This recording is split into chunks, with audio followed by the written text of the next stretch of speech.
சமையல் எரிவாயு சிலிண்டர் விலை உயர்வை ஒன்றிய அரசு திரும்ப பெறும் வரை போராட்டம் தொடரும் என்று மார்க்சிஸ்ட் கம்யூனிஸ்ட் கட்சியின் மாநில செயலாளர் பே. சண்முகம் தெரிவித்துள்ளார். சென்னை பாரிமுனை குரலகம் அருகில் மார்க்சிஸ்ட் கம்யூனிஸ்ட் கட்சியின் மாநில செயலாளர் பே. சண்முகம் தலைமையில் கண்டன ஆர்ப்பாட்டம் நடைபெற்றது. அப்போது சமையல் எரிவாயு சிலிண்டர் விலை உயர்வை கண்டித்து சிலிண்டருக்கு மாலை அணிவிக்கப்பட்டு அஞ்சலி செலுத்தப்பட்டது.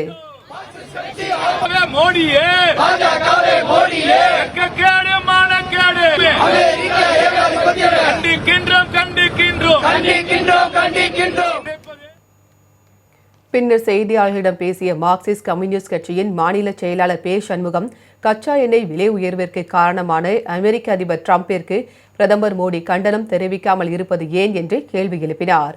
ஒரே நாடு ஒரே தேர்தல் இந்தியாவிற்கு ஏற்புடையது அல்ல என்றும் இதனால் ஜனநாயகம் பாதுகாக்கப்படாது என்றும் கூறினார்.